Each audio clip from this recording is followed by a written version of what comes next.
Welcome to the Tall and Urban podcast by the Council on Tall Buildings and Urban Habitat. This is Daniel Safarik. This is Season 1, Timber Rising, sponsored by the USDA Forest Service. We're talking with leading experts about mass timber, a way of building with engineered wood products that is gaining traction around the world. Today we're talking to Kathryn Fernholz, CEO of Dovetail Partners, an environmental consultancy in Minneapolis. Katie, welcome to the podcast. Thank you. So the question that we're hoping to pursue with you today is what's sustainable about cutting down trees?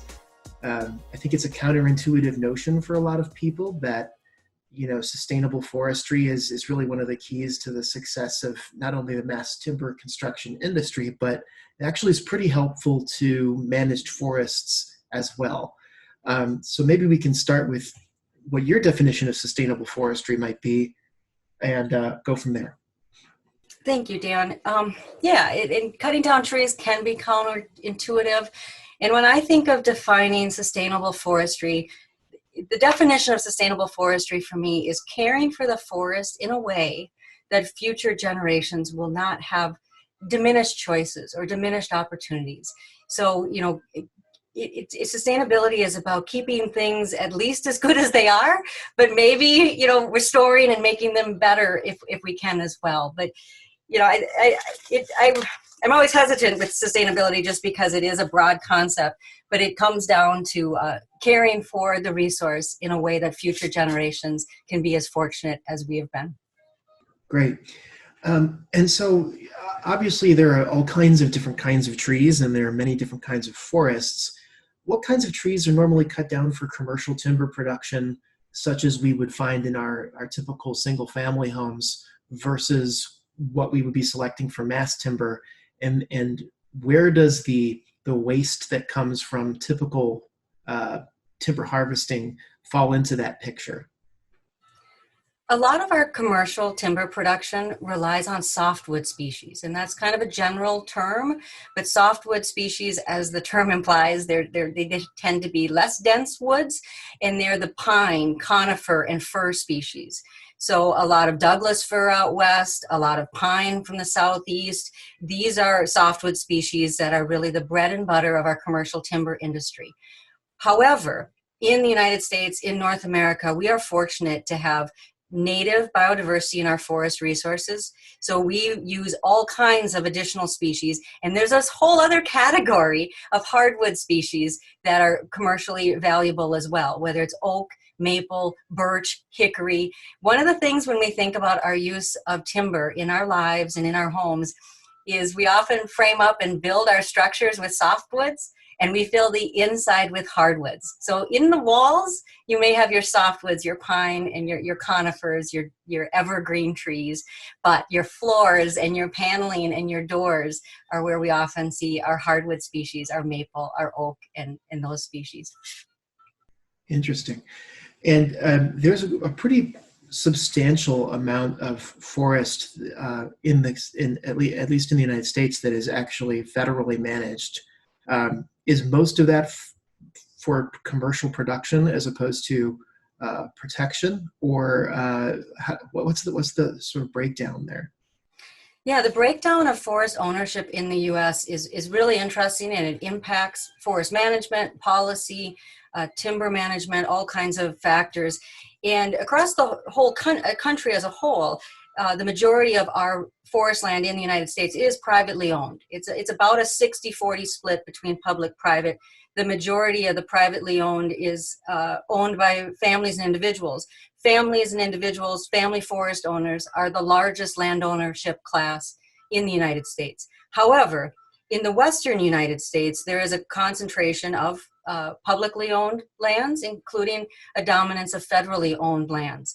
And many of those federally owned lands are eligible for timber harvest, management, and removal, but aren't necessarily, being managed for that, certainly not being managed for timber production exclusively, because of the other benefits that public lands also are managed to provide.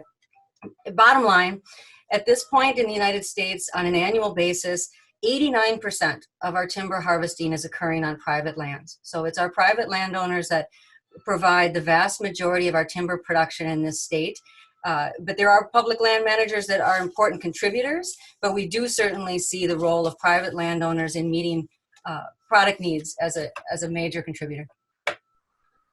Fantastic. So what do you think some of the programs are that could help bring private owners into an understanding about the importance of mass timber, who might be at this point, wondering what to do with their forest? If they could be brought into the sort of the church of sustainable forest management, if you will, that could obviously have a huge improvement. So the good news is, we are meeting our timber needs through the activities of private landowners. They are engaged in sustainability in terms of certification programs and other types of initiatives to monitor the health of their forests and ensure sustainability over time.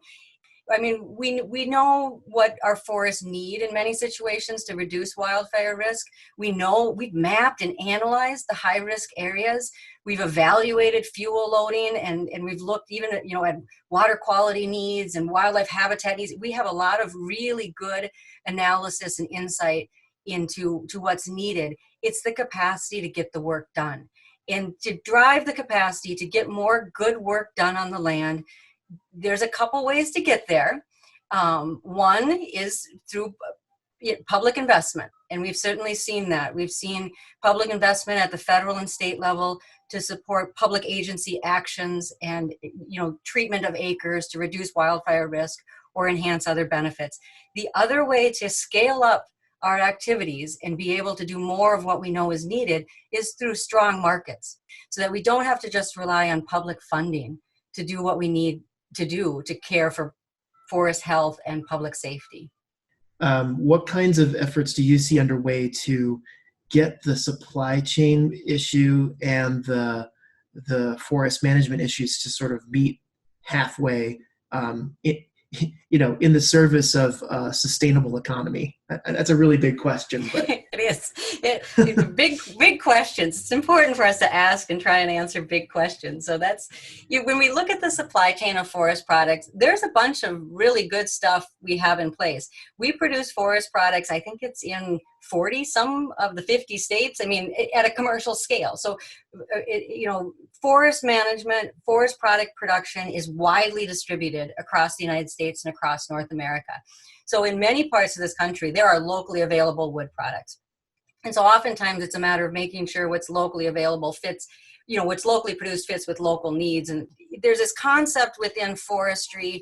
There's a broader concept many people are familiar with around circular economy, and really how we think about the whole system and how all of the materials within that system are utilized in avoiding waste, avoiding issues at end of life with disposal. So circular economy and full utilization of the products that come from our forests, it's a really important concept that is pretty well established in the forest sector, in that when materials are harvested, the material is removed from the forest, what we call roundwood. And when roundwood is harvested, it actually contains all kinds of different products. Some of that material has the right strength properties and everything else will be sawn into dimensional lumber, 2x4s and 2x6s and whatever else it is. But some of the other materials, it'll be chips, it'll be sawdust, the bark. Those things will go into paper or packaging or tissue products or fiber products. So I think it's an important concept when we get beyond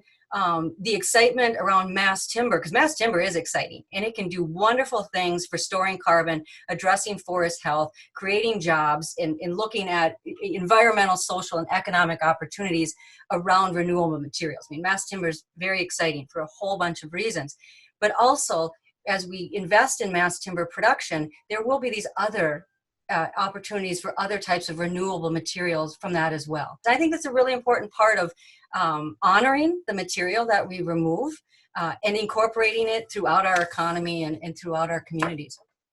About 80% of the forestry in the US utilizes natural regeneration, which means after the harvest occurs, the natural seeds and sprouts and trees that grow there reestablish themselves, just like they would after a fire or after, an ice storm or something else. So oftentimes I'll hear a conversation where people are concerned about forests being intensively managed for their economic benefit. And as a forester and an environmentalist, I understand that concern. But I also recognize where in the landscape it's really important that growing trees is economically competitive with other land uses that have much greater environmental impact. And it's always important in forestry, especially in the United States has like 765 million acres of forest. I mean, it's ridiculous. It's an incredible number. So one of the things I always talk about is within 765 million acres of forests, all kinds of possibilities exist. Protection, management, economically viable innovation. So that's one of the things for people to recognize in American forestry is we have an incredible opportunity to do many different things across that landscape that cover all those bases of societal values and needs that cover that spectrum from protection to making sure that forests can survive in an intense landscape with competing uses. Well, thank you. That was excellent. And I really appreciate you spending the time with us today. I'm inspired to have further conversations about this. Thank you, Dan. And my goal was to inspire everyone to become a forester. I don't know if you picked up on that vibe, but that's my hidden agenda. Yeah, I have to say the agenda is very effective, if not necessarily hidden. I think it was pretty much on the first layer there. Yeah. Well, you're all welcome to be a forester either as your primary job or secondary job. Come join the fun.